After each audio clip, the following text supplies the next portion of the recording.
Hello बच्चों, welcome back to my YouTube channel with RP Singh. बच्चों, इसके पहले हमने जो पिछला लेक्चर दिया था यानी क्लास 11 मोशन से, तो आशा करते हैं वो लेक्चर आपके समझ में आया होगा। आज जो हम बात करेंगे वो गति से ही रिलेटेड है, लेकिन कुछ और राशियों के बारे में हम जानकारी करेंगे जो बहुत ही इम्पोर्टेंट है यानी मोशन चैप्टर्स के लिए। तो जैसा कि पिछली वीडियो में हमने दूरी और विस्थापन के बारे में चर्चा किया था, तो आज जो हम बात करेंगे वो है चाल और वेग। यानी किसी गतिमान वस्तु की चाल और वेग में क्या अंतर है। विथ डिफिनीशन, विथ कैलकुलेशन हम समझेंगे कि किसी मूवमेंट पार्टिकल या बॉडी का चाल और वेग में क्या अंतर है या कैसे कैलकुलेट करते हैं, ये सारी बातें आज हम चर्चा करेंगे। तो पहला पॉइंट, चाल, जिसको हम कहते हैं स्पीड। स्पीड, चाल किसे कहते हैं? तो चाल यानी किसी गतिमान वस्तु द्वारा एकांक समय में चली गई दूरी ही उस वस्तु की चाल कहलाती है। या यूं कहें कि डिफिनीशन के हिसाब से कि द रेट ऑफ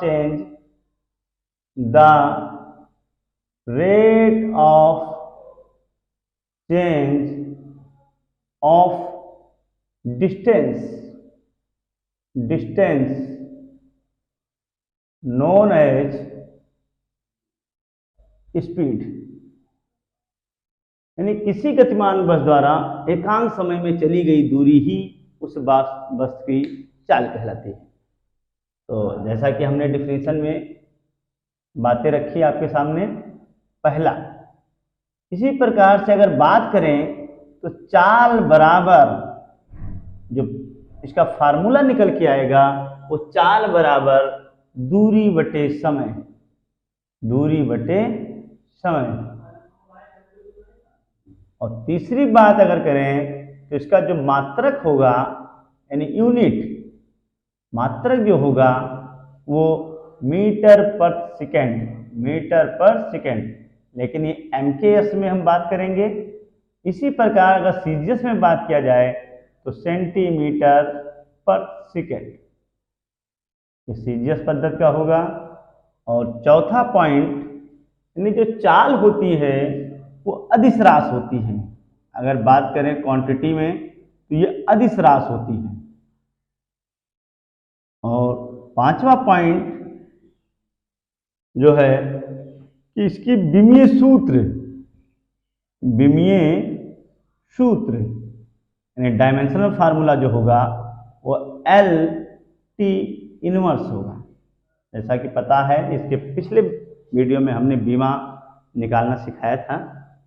और जो छठवां पॉइंट है इनका कि चाल हमेशा धनात्मक होगी, यानी जो इसकी वैल्यू होगी वो हमेशा पॉजिटिव होगी। यानी यूँ कहो कि जो इसकी वैल्यू होगी, वैल्यू मतलब मान, यानी वो हमेशा पॉजिटिव होगी। तो चाल से रिलेटेड 6 पॉइंट्स आपके लिए वेरी वेरी इंपॉर्टेंट हैं, जो हम समझेंगे, ऑन सिचुएशन न्यूमेरिकल में भी यूज करेंगे। तो ये रहा आपका चाल से रिलेटेड कॉन्सेप्ट। इसी प्रकार अगर बात करें वेग, जिसको हम कहते हैं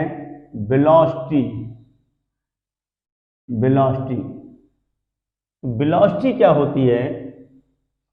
तो इसका भी डिफिनीशन कि जब भी वेग की गणना की जाएगी तो विथ रिस्पेक्ट टू डिस्प्लेसमेंट गणना होगी। यानी यूं कहो कि वेलोसिटी हमेशा डिस्प्लेसमेंट के रिस्पेक्ट में गणना की जाएगी। तो अगर इसका परिभाषा दिया जाए तो ये परिभाषा बनेगा कि the rate of change of velocity known as the rate of change of displacement the rate of change of displacement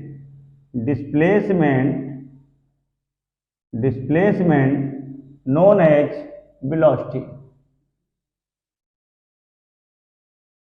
ये इनका कॉन्सेप्ट होगा।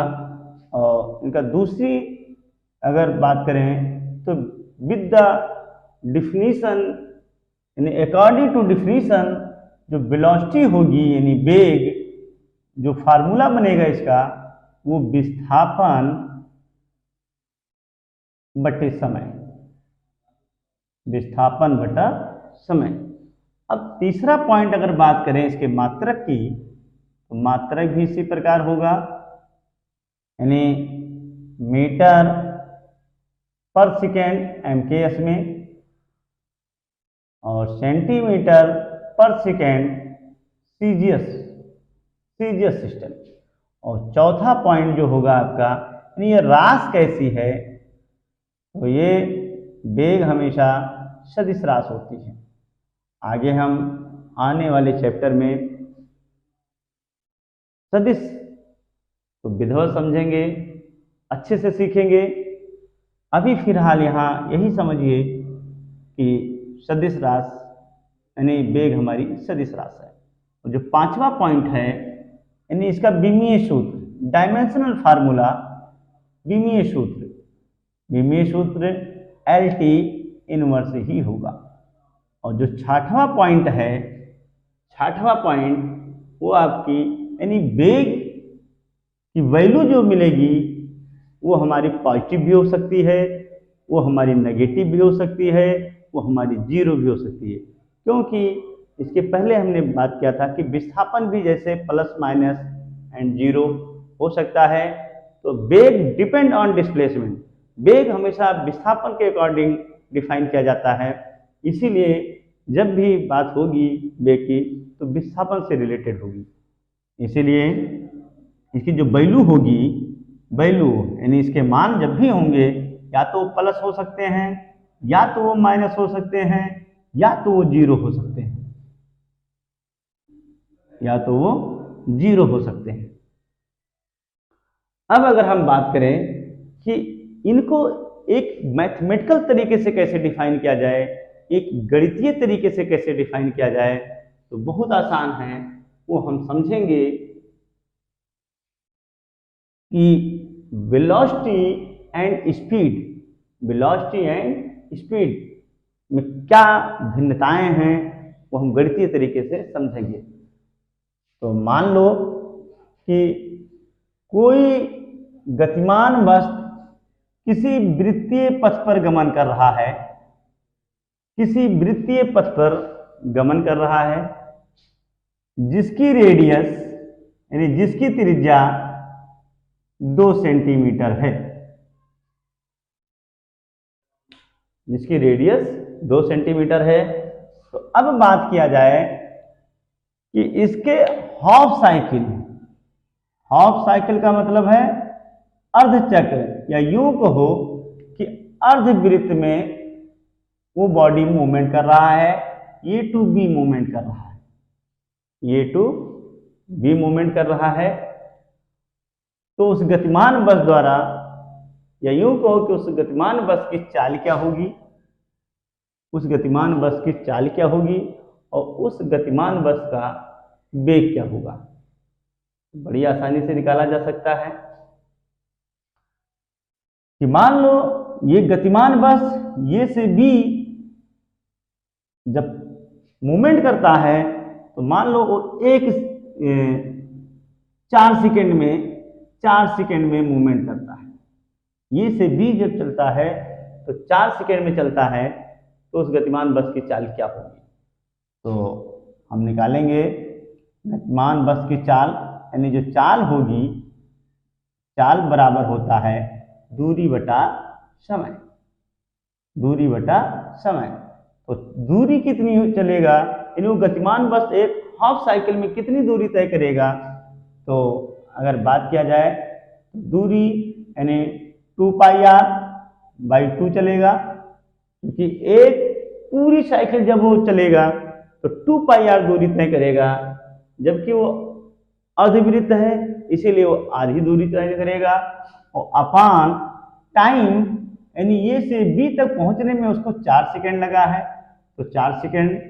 अब इसको सॉल्व करेंगे तो पाई आर बाई 4 होगा।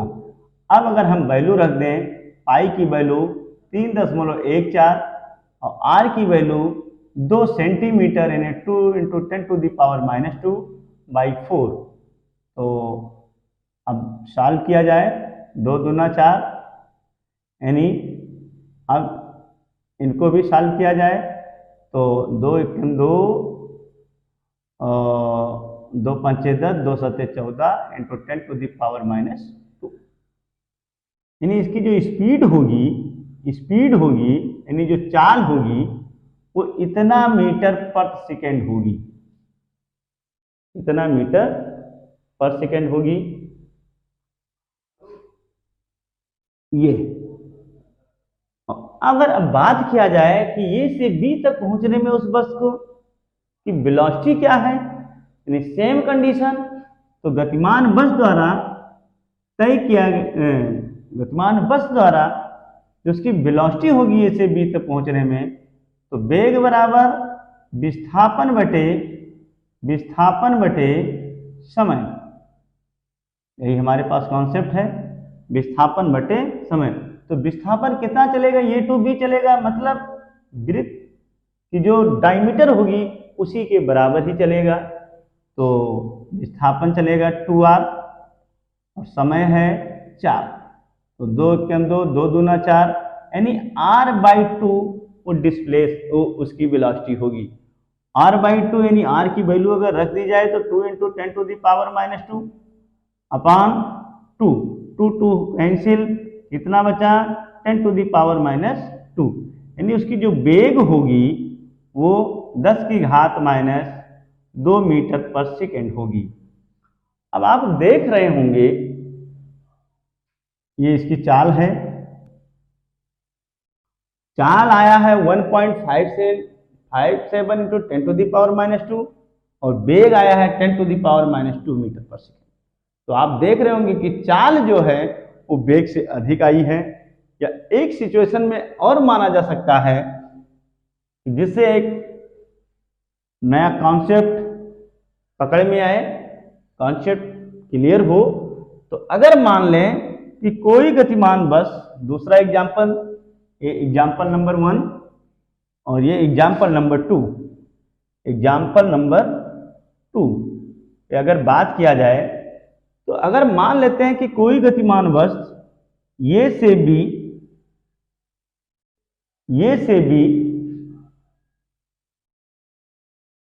10 मीटर गमन करता है, ये से बी 10 मीटर गमन करता है, या यूं को ये से बी 10 मीटर वो चलता है, तो इस दौरान उसको 2 सेकेंड लगते हैं, या यूं कहो कि ये से बी पहुंचने में उसको 2 सेकेंड लगते हैं।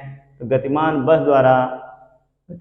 द्वारा या यूं कहो कि गतिमान बस की चाल तथा वेग क्या होगी। तो ऐसे सिचुएशन में हम पहले चाल की गणना करेंगे, तो चाल बराबर होता है दूरी बटा समय। तो गतिमान बस द्वारा चली गई दूरी यानी ये भी कितने समय में, 2 सेकेंड में, यानी ये भी कितना है 10 मीटर अपान 2, यानी यूं को कि 5 मीटर पर सेकेंड। इसी प्रकार अगर वेग की बात करें तो वेग बराबर यानी विस्थापन बटे समय,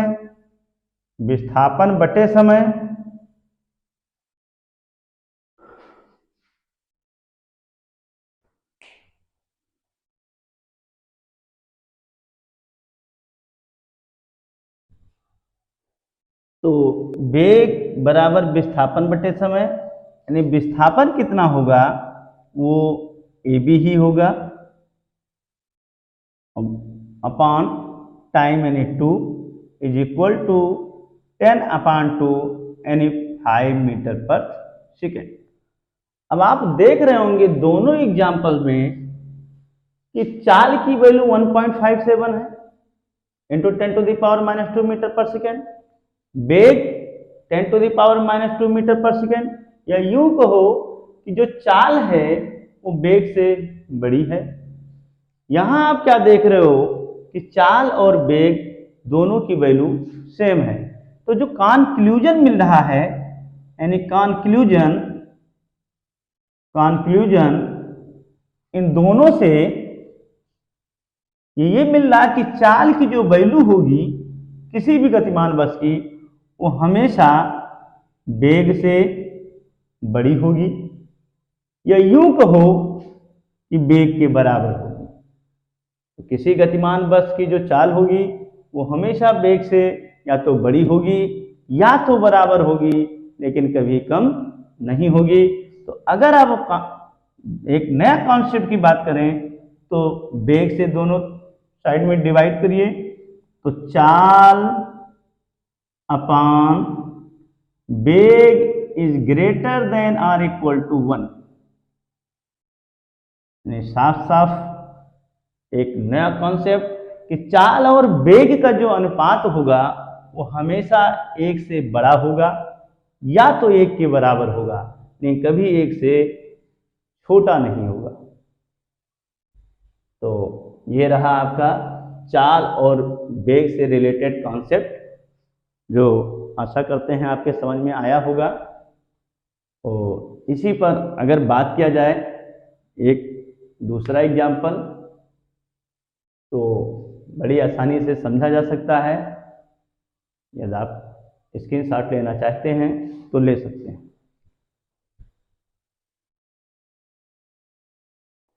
तो एक न्यू एग्जाम्पल जो चाल और बेग से रिलेटेड होगा, ध्यान से देखिए।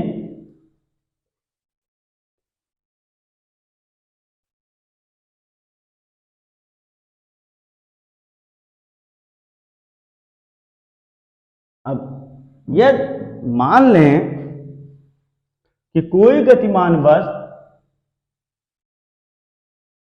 3 सेंटीमीटर त्रिज्या के वृत्तीय पथ पर गमन कर रहा है, जिसकी रेडियस 4 सेंटीमीटर है। 4 सेंटीमीटर है। मान लो कि गतिमान वस्तु ये पॉइंट से चलना शुरू किया और एक पूर्ण चक्कर लगा रहा है। अगर ये गतिमान वस्तु द्वारा एक पूरा चक्कर लगाने में 10 सेकेंड लगता हो, कितना 10 सेकेंड लगता हो, तो गतिमान वस्तु की चाल क्या होगी तथा उसका वेग क्या होगा, तो बड़ी आसानी से निकाला जा सकता है। तो यहां अगर बात करें तो गतिमान वस्तु की जो चाल होगी, यानी गतिमान वस्तु की चाल, तो चाल बराबर होता है दूरी बटा समय। दूरी बटा समय, यूं को चाल इज इक्वल टू एक पूर्ण चक्र जब लगाएगा कोई भी गतिमान वस्तु, तो अपनी परिधि के बराबर ही दूरी तय करेगा। अपनी परिधि के बराबर ही दूरी तय करेगा, यानी 2πr और अपान समय। और एक पूर्ण चक्र लगाने में जो टाइम होता है वो पीरियडिक टाइम होता है, यानी यूं कह सकते हैं कि 2πr/t। अब 2 पाई की वैल्यू रख दीजिए 3.14 इंटू आर की वैल्यू 4 सेंटीमीटर यानी 10⁻² अपान टी यानी 10 सेकेंड। अब इसको सॉल्व करेंगे तो कितना मिलेगा, 2 दूना 4, 2 पंचे 10, और यूं कहो कि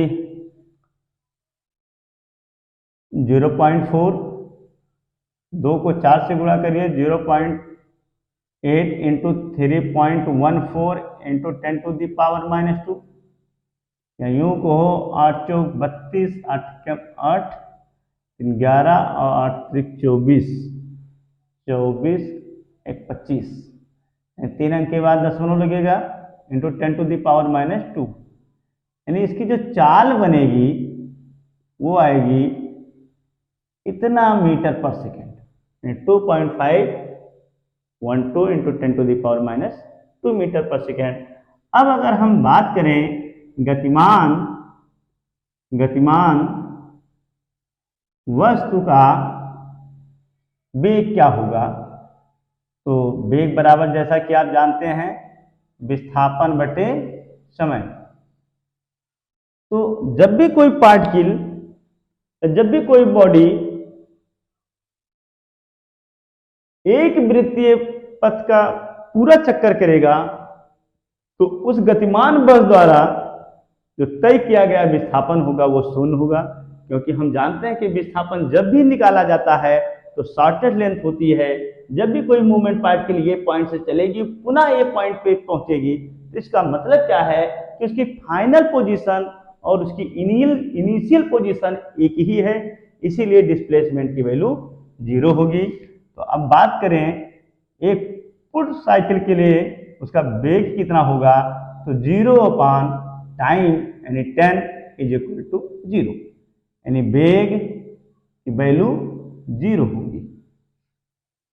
तो इसी प्रकार हम लोग सवाल लगाते हैं, चाल और वेग से रिलेटेड कोई भी सवाल हो बड़ी आसानी से लगाया जा सकता है।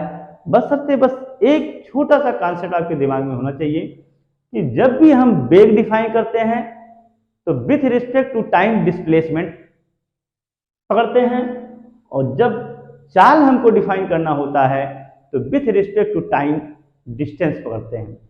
इसी हिसाब से यानी इसी आधार पर किसी गतिमान वस्तु की चाल तथा वेग आसानी से निकाला जा सकता है।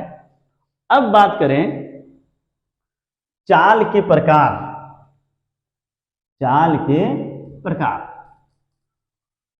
तो चाल कितने प्रकार के होते हैं, बात लिखिए, तो इन्हें हेडिंग बनाइए, चाल के प्रकार। यूं कहो कि टाइप्स ऑफ स्पीड। तो चाल वास्तव में 4 प्रकार के होते हैं। नंबर 1, एक समान चाल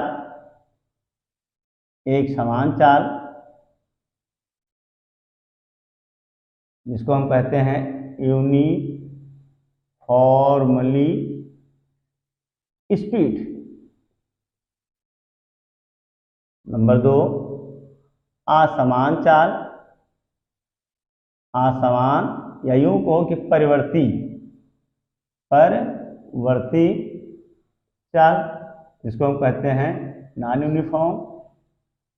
यूनिफॉर्मली मोशन, यूनिफॉर्मली स्पीड। और जो तीसरा टॉपिक है वो है आपका औसत चाल जिसको हम कहते हैं एवरेज स्पीड। और जो चौथा है वो है तात्क्षणिक चाल जिसको हम कहते हैं इंस्टैंटेनियस स्पीड। तो ये चाल 4 प्रकार के होते हैं, एक समान चाल, असमान चाल, या यूं कहो कि परिवर्ती चाल, और जो तीसरा पॉइंट है वो आपका औसत चाल, और जो चौथा पॉइंट है आपका, या यूं कहो कि जो चौथा टाइप है वो तात्क्षणिक चाल। तो जैसा कि आप देख रहे होंगे कि एक समान चाल शब्द से ही कन्फर्म है कि जब भी कोई गतिमान बस समान समयांतराल में समान दूरी तय करे तो उस गतिमान बस की चाल एक समान चाल कहलाती है। यानी यूं कहो कि अगर इसका गणितीय रूप देखा जाए तो B = S/T भी लिख सकते हैं। किसी गतिमान बस द्वारा समान समयांतराल में समान दूरी तय करे तो उस गतिमान बस की चाल एक समान कहलाती है। जैसे फॉर एग्जाम्पल की बात करें तो घड़ी में जो सुई की गति होती है वो एक समान चाल ही होती है। या यूं कहो पृथ्वी के घूर्णन की गति वो भी एक समान चाल ही है। तो फॉर एग्जाम्पल में आप ये लिख सकते हो। और रही बात दूसरी असमान चाल, तो जैसा शब्द से ही कन्फर्म है कि इसमें जो दो वेरिएबल्स हैं आपके, वो हैं आपके टाइम और लेंथ, या यूं कहो कि दूरी। तो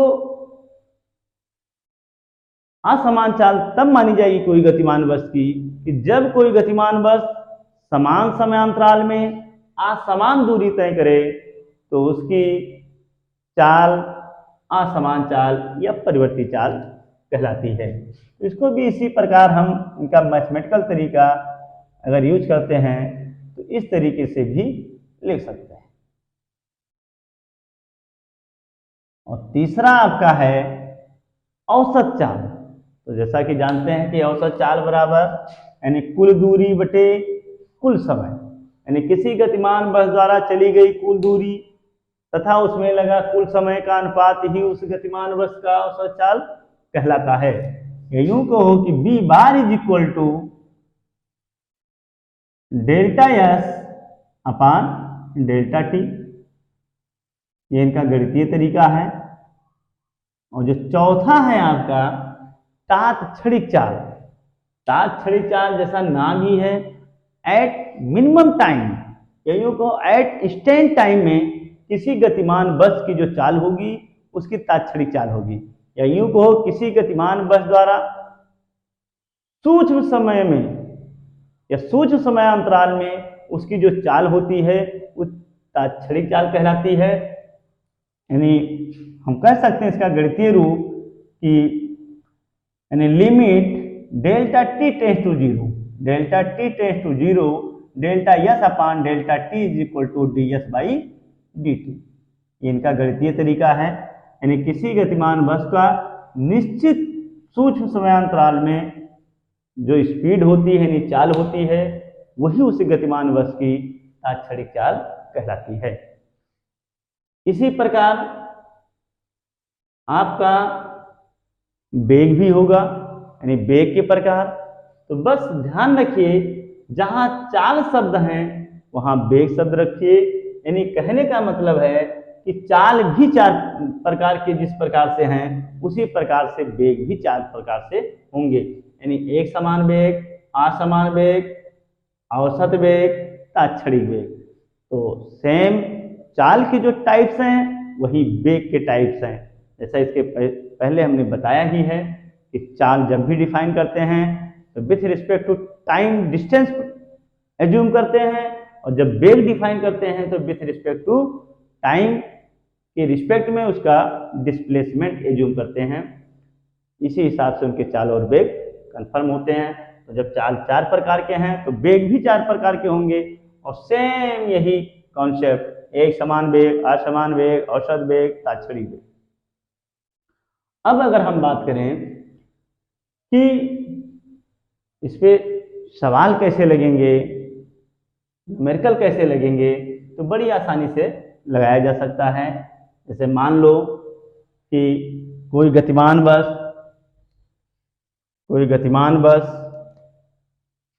यानी किसी गतिमान बस द्वारा 10 सेकेंड में 20 मीटर की दूरी तय करता है, तो उस बस की जो चाल होगी, यानी कोई गतिमान बस ये थी, यानी 20 मीटर की दूरी 10 सेकेंड में तय करता है, तो उस बस की चाल क्या होगी? तो जैसा कि जानते हो चाल बराबर दूरी बटा समय, या यूं कहो कि b equal to s upon टी। यानी s कितनी है? s आपकी 20 मीटर और t आपकी 10 मीटर, तो 10 दूना 20, यानी 2 मीटर पर सेकेंड उस गतिमान बस की चाल होगी। इसी प्रकार से औसत चाल के भी सवाल बनेंगे, इसी प्रकार से तात्क्षणिक चाल के भी सवाल बनेंगे। तो अब अगर हम बात करें औसत चाल से रिलेटेड एक छोटा सा सवाल, तो मान लेते हैं, यानी यूं कहो ये न्यूमेरिकल मान लो कोई गतिमान बस ये से बी ए से बी मूवमेंट करता है यानी गति करता है, जिस समय उसकी चाल 60 किलोमीटर प्रति घंटा है, यानी ए से बी तक पहुंचने में उसकी जो स्पीड है वो 60 किलोमीटर प्रति घंटा है। और यदि वो बस बी से पहुंचने के उपरांत बिंदु ये पर पहुंचे जब उसकी स्पीड 40 किलोमीटर प्रति घंटा स्पीड हो, तो उस गतिमान बस की औसत चाल क्या होगी। यानी फिर से देखिए, यानी कोई गतिमान बस ए से बी 60 किलोमीटर प्रति घंटा की चाल से चलता है तथा बी से ये 40 किलोमीटर प्रति घंटा की चाल से चलता है, तो उस गतिमान बस की औसत चाल क्या होगी। तो ये हम कैसे सॉल्व करेंगे। मान लो ये और बी के बीच की जो दूरी है वो x किलोमीटर है, यानी ये और बी के बीच की जो दूरी है वो x किलोमीटर है। तो बड़ी आसानी से निकाला जा सकता है कि गतिमान बस द्वारा ये से बी तक पहुंचने में टाइम कितना लगा, ये निकाल लीजिए, और बी से ये तक पहुंचने में कितना टाइम लगा ये निकाल लीजिए। बस औसत चाल का जो फार्मूला है आपके पास, यानी कुल दूरी बटे कुल समय। तो अब कैलकुलेट करिए कि गतिमान बस द्वारा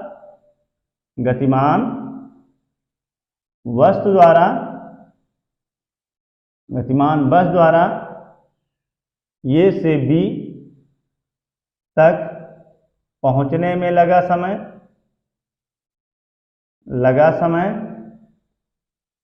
तो समय बराबर जैसा कि आप जानते हो दूरी बटे चाल।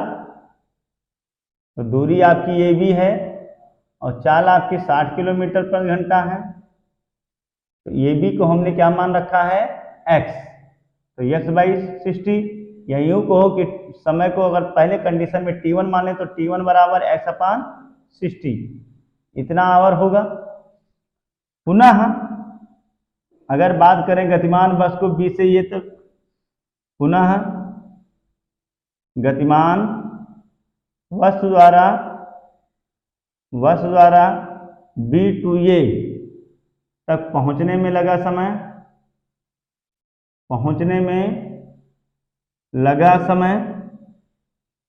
समय यानी t2।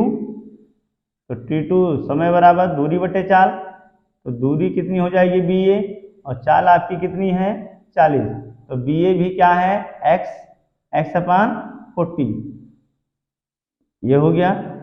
अब निकालना क्या है कि उस गतिमान बस की औसत चाल क्या होगी। तो जैसा कि आप जानते हो, जो फार्मूला आपको बताया गया, या यूं कहो औसत चाल की जो परिभाषा है कि किसी गतिमान बस द्वारा चली गई कुल दूरी तथा उसमें लगा कुल समय का अनुपात ही उस गतिमान बस की औसत चाल कहलाती है। तो औसत चाल बराबर कुल दूरी अपान कुल समय। तो कुल दूरी मतलब आप देख रहे होंगे ये भी चला है, फिर ए से बी और बी से ये चला है यानी बी ए, और कुल समय यानी t1 प्लस t2। अब जैसा कि आप देख रहे हैं यानी बी बार यानी औसत चाल बराबर ये भी कितना है x, बी ए कितना है x, t1 कितना है, तो t1 आप देख रहे होंगे, t2 आप देख रहे होंगे, ये वैल्यू वहां उठा के या ये वैल्यू वहां पुट करिए।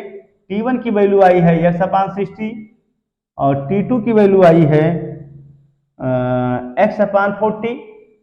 अब इनको सॉल्व कर दीजिए, x 2x अपान 60 और 40 का एलसीएम लीजिए, कितना आएगा 120, 6 दूना 12 यानी 2x और 4 तियां 12 यानी 3x, ये इनकी वैल्यू होगी।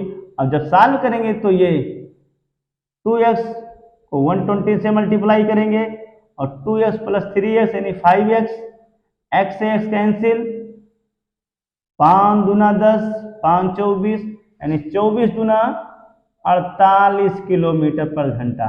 या यूं कहो जो औसत चाल है यानी b बार बराबर वो 48 किलोमीटर पर आवर होगा।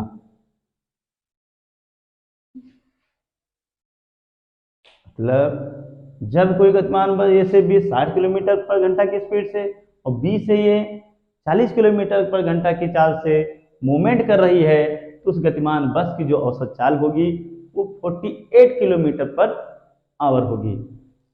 ये तो था औसत चाल निकालने का तरीका। इसके लिए अगर बात किया जाए तो एक शॉर्ट ट्रिक भी ध्यान में रखिए।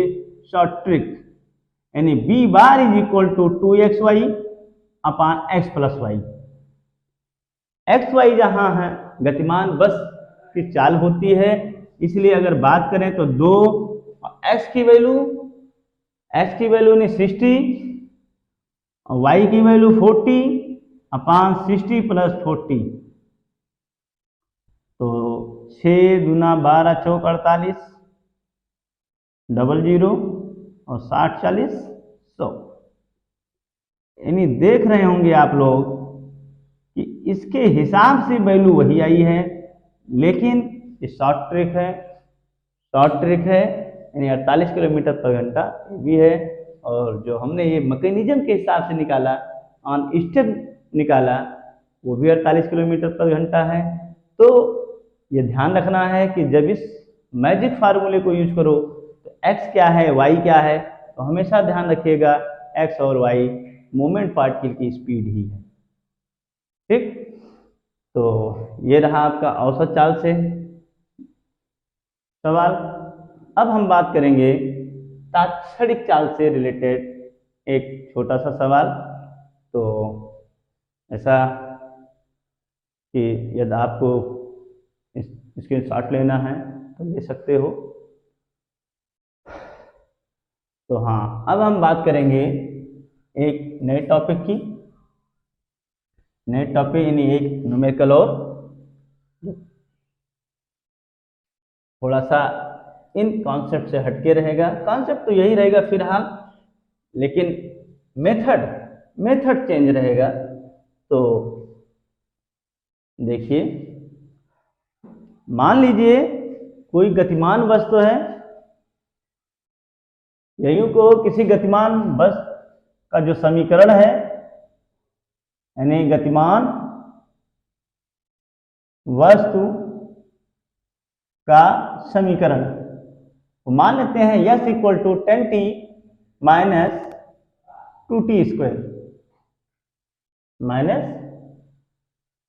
स्क्वायर किसी गतिमान बस का जो समीकरण है x equal to 10t minus 2t square, where यानी जहां x एंड t जो वेरिएबल्स हैं, variables shows that displacement and time, मतलब साफ है कि ये जो समीकरण है किसी गतिमान वस्तु का, जिसमें x क्या है वो डिस्प्लेसमेंट को व्यक्त करता है और जबकि t जो है वो टाइम को यानी समय को व्यक्त करता है। अब बात करें यदि ये समीकरण एक मान लीजिए, तो t बराबर 2 सेकेंड पे यानी t बराबर 2 सेकेंड पे गतिमान बस का वेग क्या होगा। तो then find t is equal to 2 second, t is equal to 2 second